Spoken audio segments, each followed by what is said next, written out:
We the people of India, हम भारत के लोग इस देश के मालिक हैं। क्या बात है।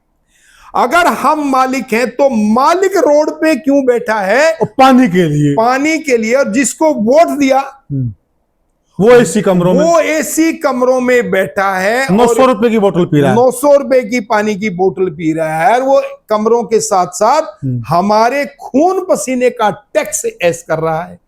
तीसरी है हमारी गांव की सरकार। गांव की सरकार, गांव की सरकार।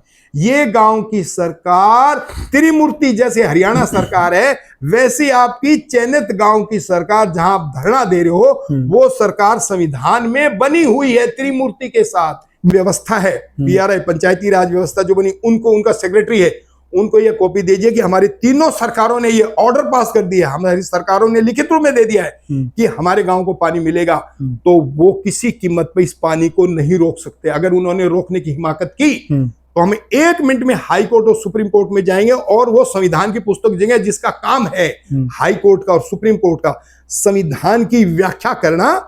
जैसे पार्लियामेंट और विधानसभा काम करती हैं, वैसे ही गांव की ग्राम सभा काम करेगी। अच्छा, पार्लियामेंट तो गांव वाले काम भी कर सकते हैं। ये जो पाइपलाइन गांव के अंदर से जा रही है, हाँ, जो वहां पे कह भी रहे हैं, हाँ, तो वो अपने गांव का 2/3 मतलब वो रेजुलेशन बाहर, वो पाइप ही नहीं चलेगी, वो लाइन नहीं जाएगी, लाइन नहीं जाएगी। हाँ, यही तो मैं कह रहा था, जिस दिन आपने ये कानून की रुकावट डाल दी कि हमने रेजुलेशन पा दिया कि सॉरी, हमें ये पाइपलाइन तभी जाएगी हमारे गांव की जुरिडिक्शन से जब हमें पानी मिलेगा, जब हमें।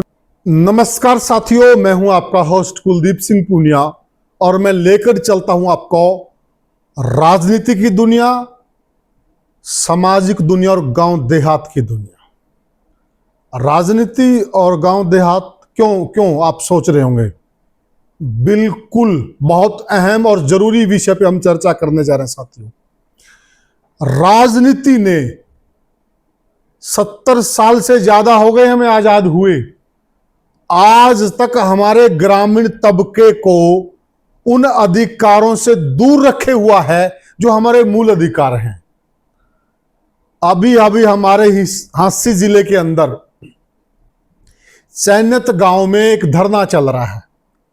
धरना कोई हीरे जवाहरात, सोने चांदी या नौकरियां मांगने के लिए नहीं लगा हुआ है। लगना तो चाहिए था धरना रोजगार के लिए, लेकिन धरना किसके लिए लगा हुआ है? पानी के लिए, जो मूलभूत शारीरिक आवश्यकता है। पानी तो सबको चाहिए भाई, इंसान को भी चाहिए, जीव जंतु को भी चाहिए, पशु को भी चाहिए, सबको पानी चाहिए। नेता लोगों का साथियों, अभी आप कुछ पहले एक वीडियो वायरल हुआ था कि जो पानी पीते हैं हमारे अमित शाह गृह मंत्री जी, वो 800 रुपए की बोतल है, कुछ ऐसा, मैं भी अगर मैं राइट हूं, ऐसी एक खबर वायरल हुई थी। नेता लोग 800 रुपए की बोतल का पानी पीते हैं और हम गांव वालों को मतलब वो नहर का पानी भी ना मिले। फिर दूसरी बात, पानी जा रहा है शहर में, कहां से? गांव के अंदर से। उस गांव के अंदर से होकर जा रहा है, उस गांव में तो पानी नहीं है और पानी शहर में जा रहा है। जनता जनता होती है, शहर की जनता भी जनता और गांव की जनता भी जनता है। गांव देहात के साथ देसी भाषा का जो शब्द है कि दुबैंत क्यों, यस, पक्षपात क्यों? क्या गांव वालों का वोट नहीं है? क्या गांव वालों के अधिकार नहीं है? और पानी के लिए फिर हमने तरक्की क्या की, जो हम तरक्की का ढिंढोरा पीटते, विकास का ढिंढोरा पीटते। अगर आज 21वीं सदी में भी पानी के लिए धरना चल रहा है, शर्म का विषय है। और अभी आईजी साहब उस धरने से होकर आए हैं। पूर्व प्रशासनिक अधिकारी, पुलिस में बहुत अच्छी सेवाएं दी, आईजी रणवीर शर्मा जी। ग्रामीण भारत मंच पर आपका स्वागत है। नमस्कार। आईजी साहब, बड़ा शर्म का विषय है, पानी के लिए ऊपर से आग बरस रही है, नौतपा चल रहा है, वहां आपने देखा कितनी सारी मातृशक्ति थी, पुरुष साथी हैं, पानी के लिए वो लोग धरने पे बैठे हैं। पूनिया जी, मैं बड़े दुखी हृदय से ये बात बोल रहा हूं। उन हजारों बहन बेटियों को और भाइयों को, बुजुर्गों को, बच्चों को देख करके कि मुझे अपने आप में इतना वो हारा था कि बार ये लोग यहाँ सड़क पे क्यों बैठे हैं, क्यों बैठे हैं? इस तपती दोपहरी के अंदर, 9 तपा जिसको आप बोल रहा है कि हमारे सबसे गर्म दिन होते हैं जेठ के महीने में, ऐसी क्या मजबूरी है? अब इसके मैं आपको बड़ी आराम से ये 2-3 बातें बताऊंगा जो आपके इस प्लेटफॉर्म का लाभ लेके ग्रामीण भारत का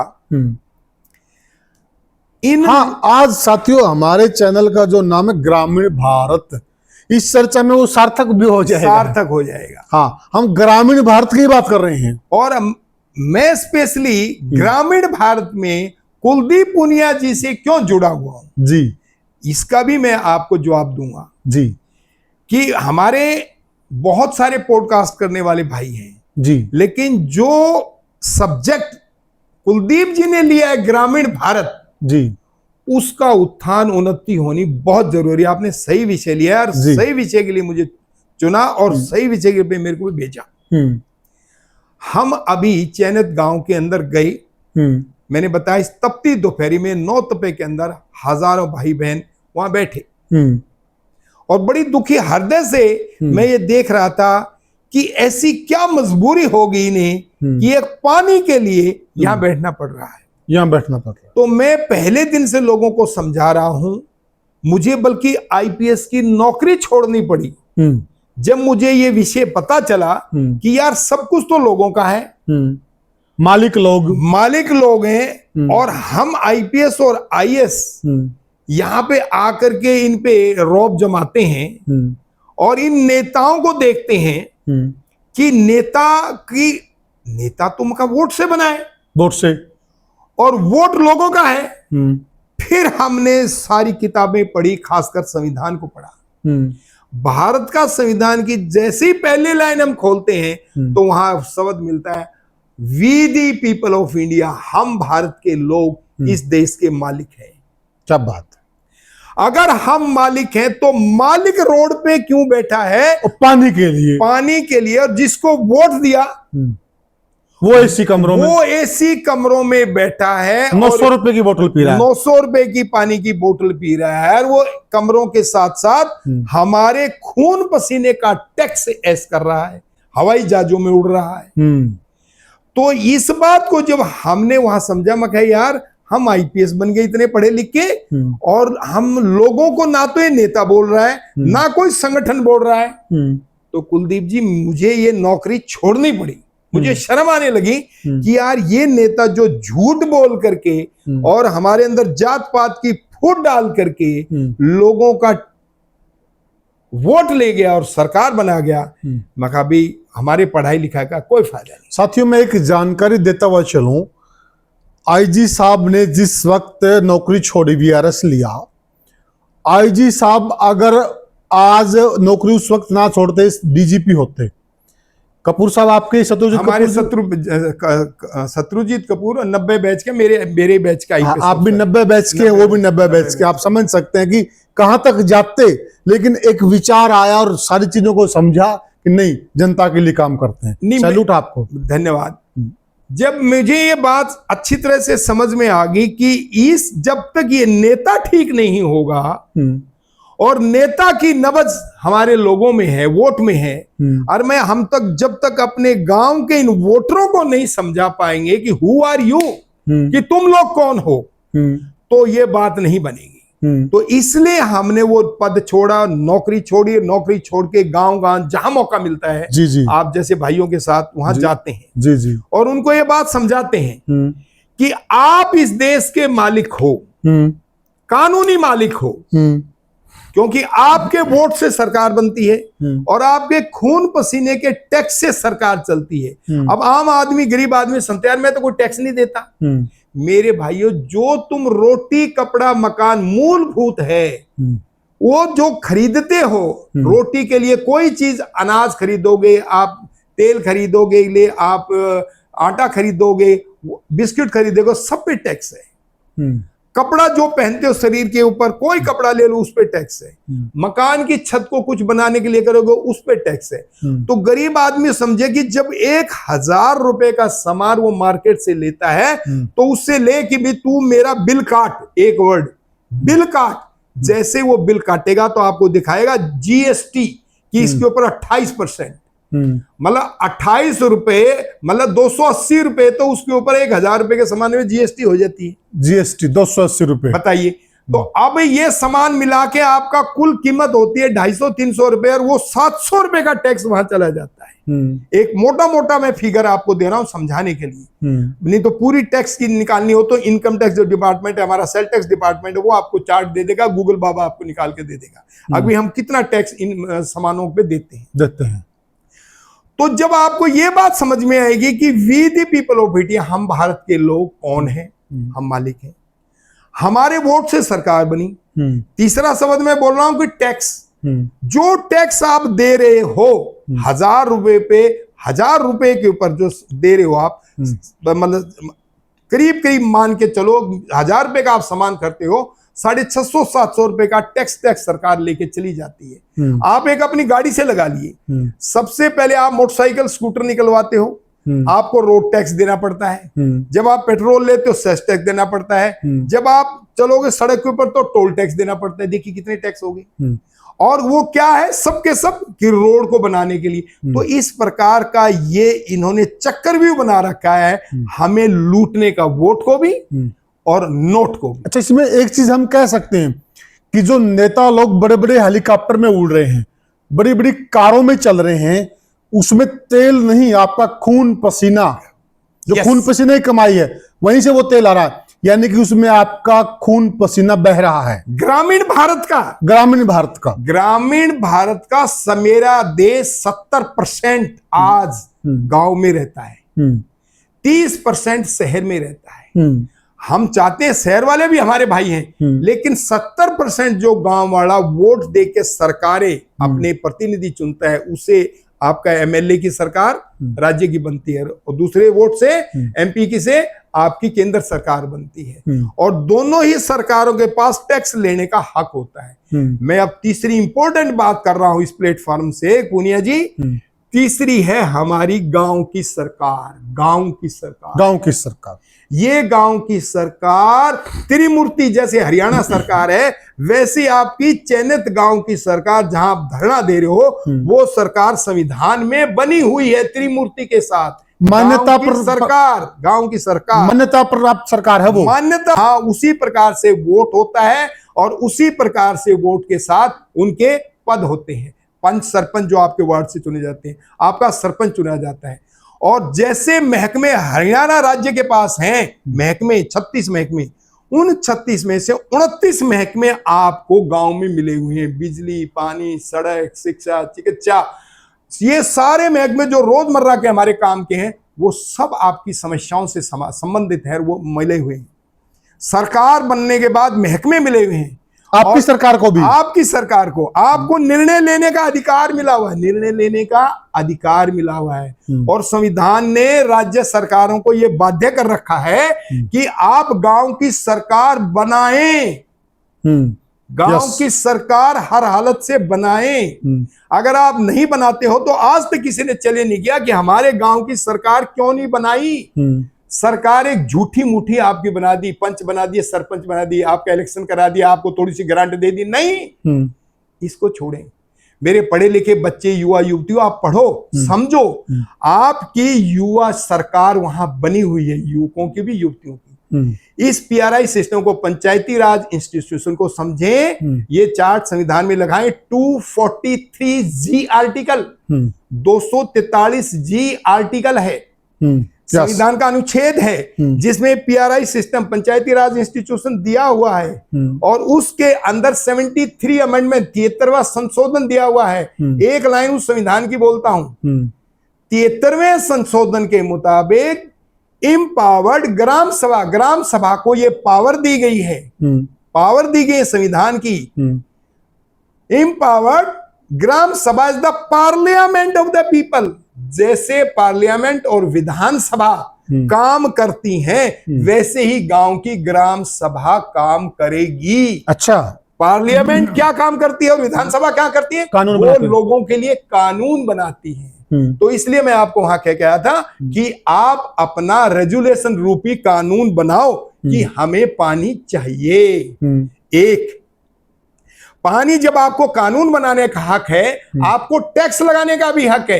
अच्छा। कि आपके रोड पे से कोई गुजर रहा है, बड़ी बड़ी गाड़ियां लेकर के आपको धूल उठा रहा है, तो आप उसमें नाका लगाइए और उससे अपना गांव के रोड टैक्स लीजिए। अच्छा। हाँ, बिजली, आपका जितना जल जंगल पानी है, गांव की जितनी जुरिडिक्शन है आपका है। अपन बोलते हैं कि भी ये गांव की बाउंड्री है, ये हमारा इतना खेत हमारे गांव के, वो जल और वो जंगल और जमीन सारा आपके अंडर है। उसमें आप जो जो टैक्स लगाना चाहते हैं टैक्स लीजिए, और जो जो आप सुविधाएं लेना चाहते हैं सुविधाएं लीजिए, और जो जो आप कानून बनाना चाहते हैं कानून बना दिए। जब आपकी चयनित गांव की सरकार ने ये कानून बना दिया कि हमें इस भाखड़ा नहर का पानी मिलना चाहिए, आपका रेजुलेशन। मैंने दूसरी बात कही थी, सरपंच को मैं हिमांशु को बता के गया हूं, बाई नेम बोल रहा हूं, उसका नंबर भी है मेरे पास। वो सरपंच ध्यान से सुने इस बात को, कि आप सरपंच साहब अपने गांव का 2/3 2/3 बहुमत के साथ रेजुलेशन पवाइए। उस रेजुलेशन के लेके, क्योंकि ये सिस्टम आपके गांव में से पानी नहीं बनेगी बात, आपको हांसी जाना पड़ेगा। हांसी में आपका ब्लॉक है, आपके ब्लॉक के सरपंच भी आपको सहमति दे, और जो ब्लॉक समिति के मेंबर हैं वो भी सहमति दें, क्योंकि फिर ये जिले का अधिकार हो गया कि आपको भाखड़ा नहर में से पानी लेना है। तो फिर जिला की जो सरकार है, डीसीएसपी की सरकार नहीं है, एक्चुअली सरकार जिला परिषद है। ये मेंबर सारे समझे, ब्लॉक समिति के और जिला परिषद चेयरमैन के, ये अधिकार समझे। 33 संशोधन को समझे आप, उसको एक्ट में समझे, उसको 243G आर्टिकल मैंने बोला उसको समझे, और उस संविधान की पुस्तक को निकालें, उसमें अपने अधिकार देखें। नहीं है तो मेरे से मिले, मैं आपको बाई नेम लिखित रूप में दूंगा, आपके मोबाइलों पे डाल दूंगा। जब ये 3 रेजुलेशन आपके पाए जाएंगे, पहले गांव की सरकार, दूसरी ब्लॉक समिति की सरकार, तीसरी जिला चेयरमैन जिला परिषद की सरकार, तीनों सरकारें जब लिख के आपको दे देती हैं किसी भी राज्य सरकार को, राज्य सरकार को, आपसे फिर जिला सरकार से ऊपर कौन सी होती है? राज्य की सरकार, जिसमें आप एमएलए जो आपके बयाना साहब हैं और दूसरे एमएलए ने आपकी राज्य सरकार बनाई है, तो उन्हें हर हालत से, क्योंकि 3 सरकारों के ऑर्डर हो गए, गांव की सरकार, ब्लॉक समिति की सरकार और तीसरी आपके जिला सरकार, तीनों ने ये लिख के दे दिया पीआरआई सिस्टम के तहत, पंचायती राज इंस्टीट्यूशन के तहत, कि हमारी तीनों सरकारों ने रेजुलेशन पा दिया है। ये पानी भाखड़ा से या तो हांसी वाली नहर के साथ ही हमारा पाइप आएगा, उस जो पाइपलाइन आ रही हांसी की अलग से, या उसमें टी लगा दी जाएगी कि इतने दिन तो पानी शहर में जाएगा और एक दिन पानी डीगी के लिए यहां जाएगा, तो आपको पानी मिलेगा ही मिलेगा। नंबर 2, अगर इसमें राज्य सरकार कोई चालाकी मारेगी या अफसर कोई चालाकी मारेंगे, तो मैं आपके साथ दिन रात खड़ा, जहां कहोगे वहीं आऊंगा। ये तो चालाकी मार नहीं सकेंगे, अगर मारेंगे ये एक चालाकी ये मार देते हैं कि हमने तो उनको ये कानून बना दिया है कि हम जो चाहेंगे वो लागू करेंगे। नहीं, संविधान से ऊपर कोई कानून नहीं है, संविधान सर्वोपरि है, और जो राज्य सरकार का कानून है वो केंद्र सरकार के नीचे है, संविधान के नीचे है। कोई भी राज्य सरकार संविधान से ऊपर कानून नहीं बना सकती। तो संविधान में आपकी गांव की सरकार, संविधान में ब्लॉक समिति की सरकार, संविधान में आपके जिला परिषद की सरकार बनी हुई है। तीनों सरकारों ने आपकी सहमति दे दी है कि ये पानी गांव में जाना चाहिए। तो हर हालत से ये रेजुलेशन, हिमांशु सरपंच साहब, आपकी मेन ड्यूटी है, अपने गांव वालों की पंचायत लेके अपनी कमेटी बना के और ये रेजुलेशन राज्य सरकार को दीजिए। जो आपका पंचायत मंत्री है, एक पंचायत राज व्यवस्था है, पीआरआई पंचायती राज व्यवस्था जो बनी, उनको, उनका सेक्रेटरी है, उनको ये कॉपी दीजिए कि हमारी तीनों सरकारों ने ये ऑर्डर पास कर दिया, हमारी सरकारों ने लिखित रूप में दे दिया है कि हमारे गांव को पानी मिलेगा। तो वो किसी कीमत पे इस पानी को नहीं रोक सकते। अगर उन्होंने रोकने की हिमाकत की तो हम 1 मिनट में हाई कोर्ट और सुप्रीम कोर्ट में जाएंगे और वो संविधान की पुस्तक देंगे, जिसका काम है हाई कोर्ट का और सुप्रीम कोर्ट का संविधान की व्याख्या करना और संविधान की रक्षा करना और उसको लागू करवाना। तो हर हालत से मेरे भाई बहनों, आपको पानी मिलेगा। पानी आपको, इसलिए मैं जोर दे के वहां कह रहा था कि हर हालत से आपको पानी मिलेगा, बशर्ते हम इस पावर को, इन शक्तियों को समझें कि हम कौन हैं। बहुत सही कहा, हम कौन है, ये संविधानिक है। मैं कानून का आदमी हूं तो मैं कानून की बात बताऊंगा, हवाई फायर नहीं करूंगा। तो नेताओं की तरह मैं आपको झूठ नहीं बोलूंगा। मैंने जो बात होनी है वही बताऊंगा, जो लिखी हुई वही बताऊंगा, जो हो सकती वही बताऊंगा। कोई वोट नहीं लेने आपके आईजी साहब, ना कोई चुनाव लड़ना। 70 साल की उम्र हो गई आईजी साहब की, दोनों बेटा बेटी, दो ही बच्चे, दोनों वो भी एसपी हैं, वो भी आईपीएस हैं। किसी चीज की कोई जरूरत नहीं है एसपी साहब को, सिर्फ अब समाज सेवा। एसपी आई साहब, मेरा एक सवाल है यहाँ पर जी। जो आपने कहा कि 3 सरकारें हैं, हाँ, गांव की सरकार, ब्लॉक समिति की सरकार और जिला की सरकार। जिला सरकार, अगर ये तीनों सरकार मिलकर कोई कानून बना देती, रेजुलेशन पास कर देती, जी, तो राज्य सरकार की मजबूरी हो जाता उसको मानना। नहीं, आप एक चीज और समझिए, कमाल की बात है, संविधान में गजब की चीज दी हुई है।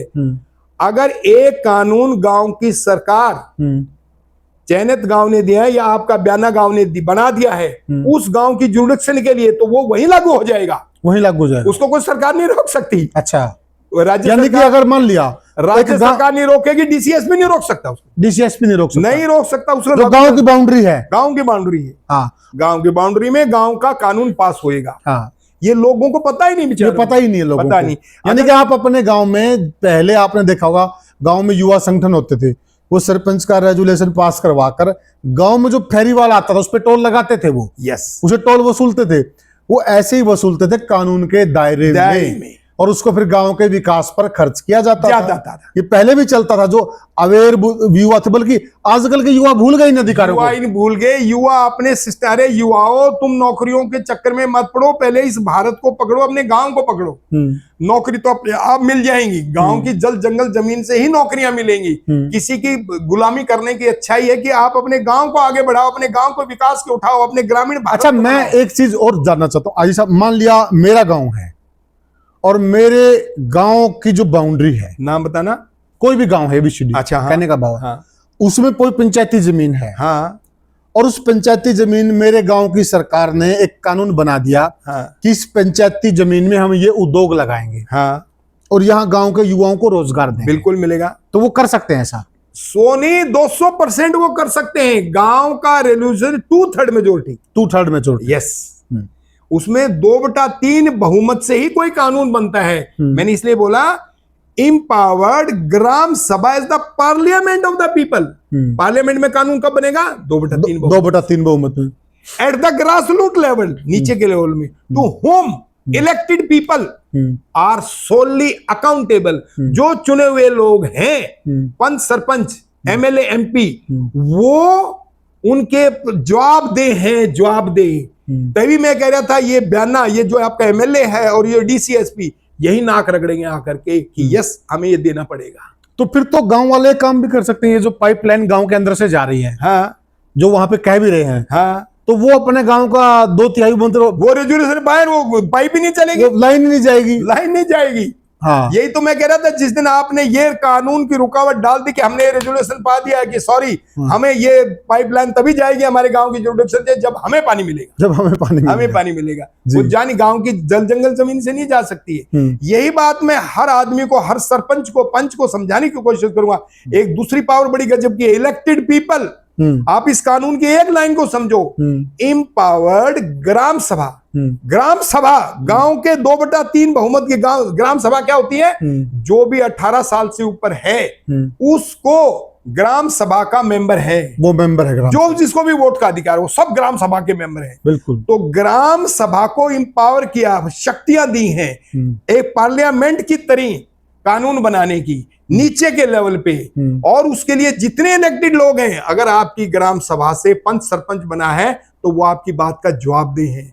अगर वही वोट से आपका MLA बना है, वो चीफ मिनिस्टर बन गया, तो वो भी जवाबदेह है। इसमें एक चीज और भी साथियों, एक मैं लाइन पूरी कर दूं, वो भी चीफ मिनिस्टर और MLA जवाबदेह है। ये जो बयाना बोल रहा है ना, नहीं बनेगी, बनाएगा ये जवाबदेह है। और ये मुख्यमंत्री भी सरकार जवाबदेह है, हरियाणा सरकार। और अगर आपके वोट से वही आदमी कोई MP बन गया और वो प्रधानमंत्री बन जाए, तो वो भी जवाबदेह है। मतलब आपके पास समनिंग पावर, सबसे बड़ी सरकारों के पास क्या होती है? किसी को बुलाने का हक। वो हक संविधान में आपको मिला है कि हम भारत के लोग इस देश के मालिक हैं। हमने वोट देके इस MLA को बनाया, इस MP को बनाया, और इन राज्य सरकारों ने इस DCSP को लगाया। तो जो सरकारी अधिकारी कर्मचारी हैं, उसको बुलाने का हक कि ये काम क्यों नहीं हुआ, SP साहब यहाँ कत्ल हुआ था, क्यों नहीं मिला, ये सड़क क्यों नहीं बनी, ये पानी क्यों नहीं आया अभी तक, ये बुलाने का हक आपको है। और MP MLA को बुलाने का हक है। तो इस पावर को समझें आप। जब इस पावर को आप समझ जाएंगे तो आप मालिक के रूप में आएंगे। क्या अगर बात। मालिक सो जाएगा तो नौकर तो लूटेगा ना। नौकर का काम है, किसी को नौकर रख लो। अगर आपने अपने 4 नौकर रखे हुए हैं खेत के अंदर और वो आप सो रहे हो, तो नौकर तो ऐसे सोएगा, रट्टे मार के सोएगा, आपका खाएगा भी और आपका पिएगा भी। वो काम हो रहा है हमारे लस्सी साथ। पी के सो जाएगा वो। लस्सी पी के नहीं, दारू पी के जनाब। दारू पी के 800 का सो। तो पानी पीता है, तो समझ लो कि दारू विस्की कितनी महंगी पीता होगा वो। कितने- वो तो हवाई जहाज में भी उड़ेगा, आखिर नौकर सो रहा है। एक तीसरी बात, कितनी गजब की इन्होंने सिस्टम बना दिया है। इन्होंने वोट लेके उस भारत के मालिक को कस्टडी जेल में डाल दिया कि मैं 5 साल के लिए मालिक हूं, तू गूंगा बहरा, तू कुछ मत बोलियो। यहां हमें फंसा दिया कि भी 5 साल मालिक तो बोलेगा नहीं, हमें प्रतिनिधि बना दिया। लेकिन अब मालिक के पास, ये मैं दूसरी फॉर्म बता रहा हूं कि ये जो छोटी सरकार बनी है, आप बड़ी सरकारों को भूल जाइए, गांव की सरकार से काम करिए, आप ब्लॉक समिति और चेयरमैन के अपने जिला परिषद की सरकार से काम करिए, और इनको नेताओं को वहां फंसाइए कि आपने हमें फंसा लिया ना, 5 साल के बाद हम आपको कुछ नहीं बोल सकते, 5 साल तक जी। आपको कॉल बैक नहीं कर सकते, अब हम अपने सिस्टम से तुम्हें काम कराएंगे। तो जब ये इनको सेवकों की भूमिका में, हम मालिक, अब तो मालिक ये बन गए 5 साल के लिए, और एक कस्टोडियन सरकार बन गई, अब सब लोग हमारी कस्टडी के अंदर हैं। इस कस्टोडियन शब्द को हटाना है। अब भैया तुम्हारी कस्टडी हमें बहुत होली, अब हम जाग गए हैं, हमें जगाने वाले आ गए हैं, और हर हालत से हम अपनी सरकार का कानून बनाएंगे, मोहर लगाएंगे, रेजोल्यूशन पाएंगे और अपना पानी को चलवाएंगे। क्या बात है। तो साथियों, मुझे भी सच में इतनी जानकारी नहीं थी जो आज मुझे मिली है। आईजी साहब ने गांव सरकार की क्या ताकत होती है और उस ताकत को किस प्रकार से लागू किया जा सकता है। नेताओं के पीछे भागने की जरूरत नहीं है, चंडीगढ़ अफसरों के पीछे भागने की जरूरत नहीं है। अगर आप अपने गांव की सरकार की ताकत को जानते हो और उसका सदुपयोग जानते हो, तो सब लोग आपके द्वार पर आएंगे। यानी कि गांव की जो बाउंड्री है, उस बाउंड्री से भ्याना हो या भ्याना का से भी बड़ा कोई भी हो, वो गांव की मर्जी के खिलाफ पाइपलाइन नहीं लेके जा सकता। ये गांव के अधिकार हैं। अगर 2/3 बहुमत कोई भी प्रस्ताव पास कर देता है तो वो कानून बन जाता है। आप अपने गांव में ग्राम सभा का 2/3 का बहुमत बनाकर कोई भी कानून लागू कर सकते हैं। एक और मोटी बात बता रहा हूँ, चैतन्य गांव में मेरे ख्याल चैनत गांव के अंदर 5 या 6 हजार वोट होंगे, आराम से होंगे। अरे सोचने वाली बात है, मैंने एक छोटा सा मोटा वर्ड अपने हरियाणा वाली बता रहा हूँ, 2/3 बहुमत कानूनी है। अगर 5000 लोग, ये तो वोटर हैं, 5000 लोग टोटल सारे मिला के तो 10,000 हो गए, 5 मतलब 7,000 लोग अगर सड़क पे बैठे हैं, कौन सा प्रशासन आपको हटा देगा जनाब? बिल्कुल। पूछिए मेरे, अब बताइए आप, 7,000 आदमी ऐसे इकट्ठे बैठे हैं सड़क के ऊपर, कौन पाइप डाल देगा? कौन सी सरकार डाल देगी? कौन सा डीसीएसपी डाल देगा? आप पे गोली चलाएगा? गोली चलाने का हक नहीं है। आप अपना हक मांग रहे हो, आप अपना कानून पास कर रहे हो। कोई भी नेता या अफसर गोली नहीं चला सकता। आप अपने हक की बात कर रहे हो, कोई कानून हाथ में नहीं ले सकता। डीसीएसपी यहां से भागते हुए दिखाई देंगे, यहां से सरकारें भागते हुए दिखाई देंगे कि लोगों ने अपना कानून पास कर दिया है, लोगों ने 2/3 बहुमत से रेजुलेशन पा दिया है। इसलिए जब तक लोगों की सहमति नहीं होगी, तब तक ये पाइप नहीं जाएगा। ना लड़ना, ना झगड़ना।